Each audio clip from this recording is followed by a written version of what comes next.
Namasté. Bienvenue sur le site Bougourou Mario. Aujourd'hui, quel magnifique sujet.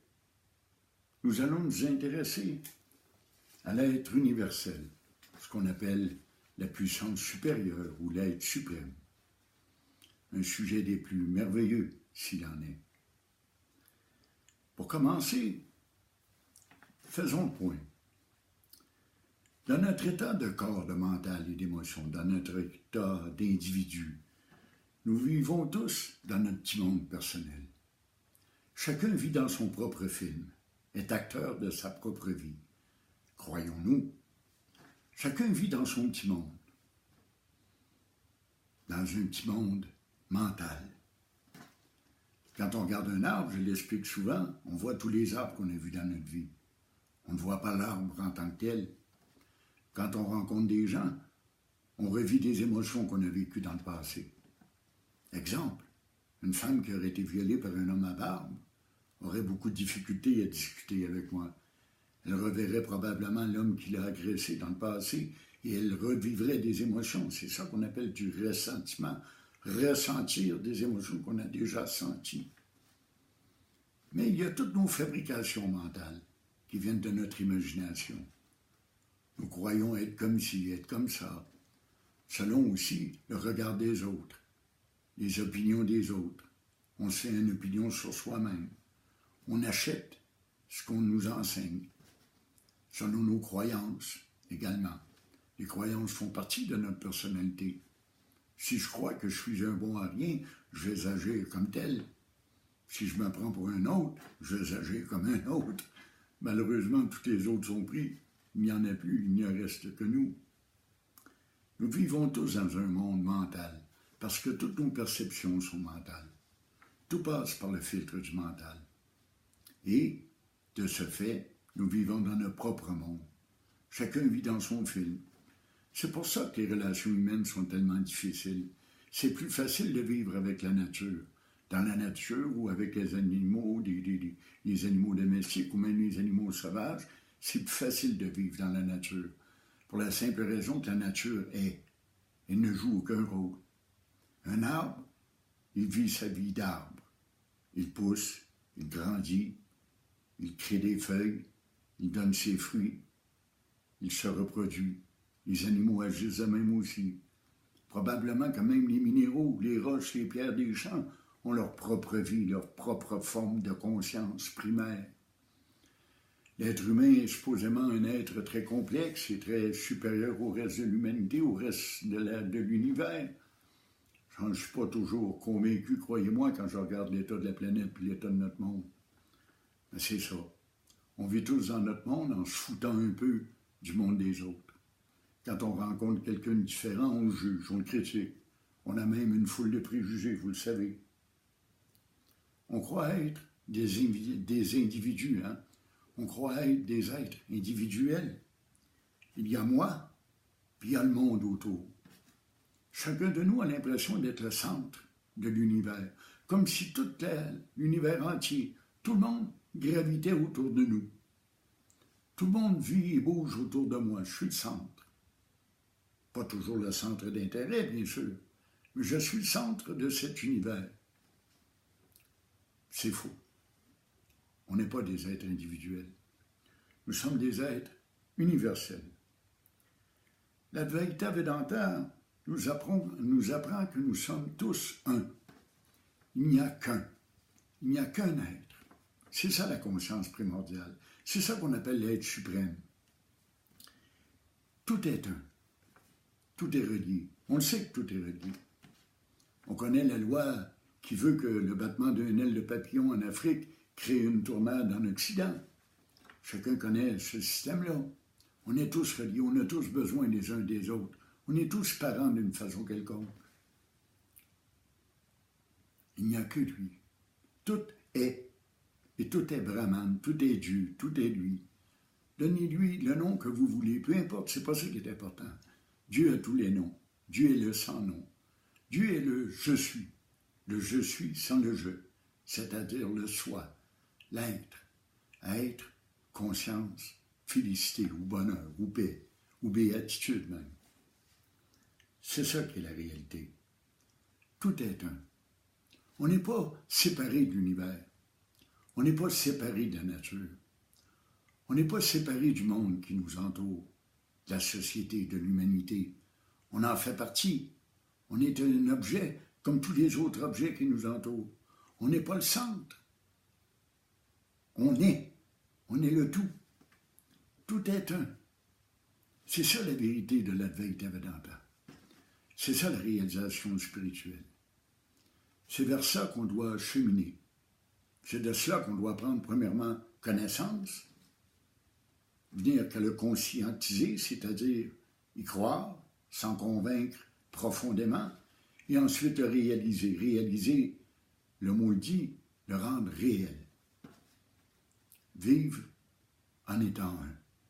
Un avec nos semblables, un avec la nature, un avec l'univers, un avec les événements, un avec tout ce qui est et tout ce qui arrive. Voilà la véritable voie, la voie directe de l'Advaita Vedanta, la voie que nous ont enseignée les grands maîtres. C'est ça l'éveil. C'est ça qui est aussi le but de la vie. Quand on y réfléchit comme il faut, les buts qu'on se forme, qu'on se crée dans la vie n'ont aucun sens. On viendrait au monde pour accumuler des biens matériels.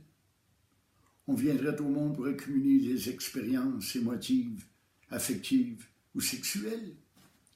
On viendrait au monde uniquement pour connaître le plaisir et fuir la souffrance. Ça n'a pas de sens. Le but de la vie, c'est un jeu de cache-cache.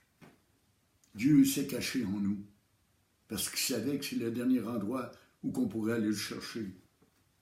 On peut fouiller les océans, aller voir au sommet des montagnes, aller voir dans les jungles, dans la brousse, partout, dans les déserts, les parcourir, chercher, mais Dieu est en nous. C'est la conscience primordiale. Nous sommes conscients de la conscience individuelle. Et c'est cette conscience primordiale, cette conscience qui est derrière la conscience individuelle que l'on doit retrouver. Ça, on peut y arriver par la pratique de la spiritualité enseignée selon l'Advaita Vedanta. On peut y arriver par la pratique de la méditation qui nous permet de calmer le mental, de calmer les pensées, le flot de pensées incessant que l'on connaît. Parce qu'on est devenu des penseurs compulsifs, ça n'arrête pas de tourner dans notre tête. Mais il y a moyen de calmer cela. Puis c'est par la méditation qu'on peut y parvenir. On en parlera d'ailleurs. Je pense même que j'en parle assez souvent de toute façon. On n'est pas séparés de Dieu. Il n'y a pas moi et un Dieu quelque part assis sur un nuage. Il n'y a pas moi et une intelligence supérieure qui crée. Je suis ce créateur. Je suis une partie de ce Dieu. Je suis ce Dieu. L'âme individuelle qu'on appelle l'Atman en Inde est pareille à Brahman, le concept de Dieu, le concept du tout, le concept du un. Il n'y a pas de différence entre moi et Dieu. Ça ne veut pas dire que le corps, le mental et les émotions sont Dieu. L'individu n'est pas Dieu, l'individu est un objet. L'individu est un instrument de perception uniquement. Toutes les religions cherchent l'union. Les grands mystiques cherchent à s'unir à Dieu, comme dans un acte de mariage. Ils cherchent à ne devenir qu'un avec Dieu. L'Advaita Vedanta n'est pas une voie mystique, c'est plus une philosophie de religion. Mais ça vise le même but, à ne faire qu'un avec l'univers tout entier, parce que Dieu est. C'est comme dans le sommeil profond. Que reste-t-il quand on dort profondément? Un sommeil sans rêve. Il reste l'être. Il reste une conscience sans objet. Il reste un état de paix, de bonheur, de bien-être, de béatitude. La preuve, c'est quand on se réveille le matin, on dit « Ah, j'ai bien dormi. J'étais bien quand je sors. Tellement bien dans le sommeil profond. » C'est cet état-là qu'on retrouve dans l'état de réalisation spirituelle. C'est ça qu'on doit rechercher. C'est ça qu'on doit, dans un sens, provoquer. On connaît quotidiennement des états d'éveil. Il y a des moments où on est très accaparé par une occupation qu'on aime, par exemple. On est dans un état de paix, un état de bonheur. On est pleinement concentré sur le moment présent. Il n'y a pas de pensées disturbantes dans notre esprit qui viennent nous déranger, qui viennent nous obséder. C'est un moment d'éveil. C'est ces moments d'éveil-là que l'on doit parvenir à réaliser et à les rendre permanents, constants. Ça, on peut y arriver par la pratique de la méditation. À force de pratiquer la méditation puis de calmer le mental, on perd l'habitude de penser. Cet état devient un état quotidien. On vit notre vie sans pensées qui viennent nous disturber, qui viennent nous déranger, qui viennent nous distraire. Ne faire qu'un avec lui, voilà le but de la vie. Ne faire qu'un avec Dieu. Ne faire qu'un avec l'univers. Ne faire qu'un avec nos semblables. Ne faire qu'un avec le monde qui nous entoure, avec la nature, avec tous les êtres, vivants ou non. On peut devenir un avec une pierre, vous savez. On peut devenir un avec un arbre. La preuve, c'est qu'on le fait déjà. Il y a des gens qu'on aime plus que les autres, comme nos enfants, notre conjoint, notre conjointe. On n'en vient qu'à ne faire qu'un, on se regarde et on se comprend. On souffre ce que l'autre souffre, ce qu'on appelle de l'empathie.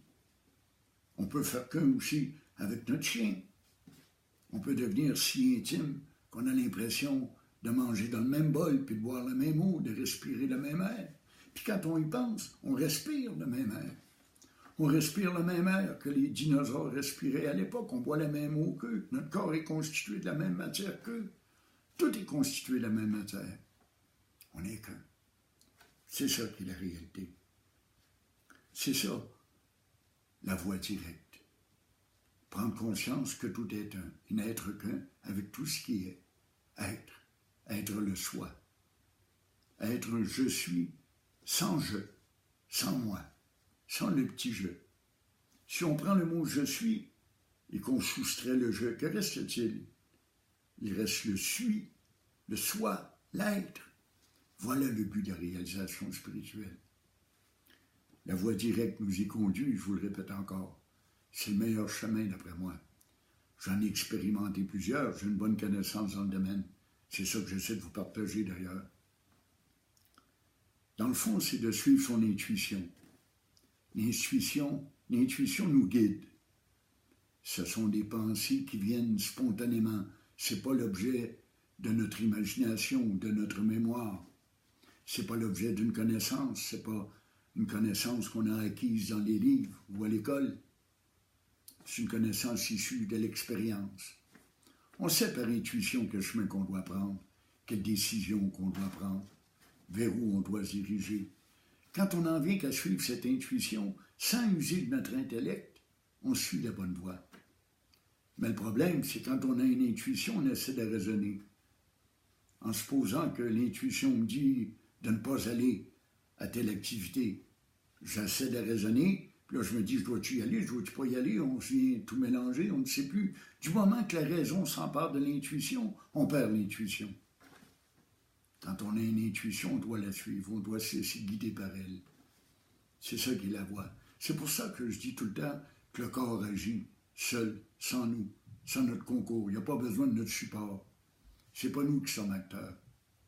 Le corps agit par intuition, de façon qu'on pourrait dire instinctive. De façon instinctive, on sait comment nager, on sait comment manger. On l'a appris, bien sûr, mais on sait qu'il faut se nourrir, on sait qu'il faut boire de l'eau. On sait quand il est temps de se coucher parce qu'on est fatigué et qu'on s'endort. C'est tout ça, la forme d'intuition, la forme instinctive. Le corps agit de lui-même, on le laisse agir, on le laisse faire ce qu'il a à faire. Ça ne nous regarde pas. Alors voilà, je vous quitte sur ces paroles. Vous savez que vous pouvez m'envoyer vos commentaires à la même adresse que d'habitude. Et je vous souhaite une excellente journée.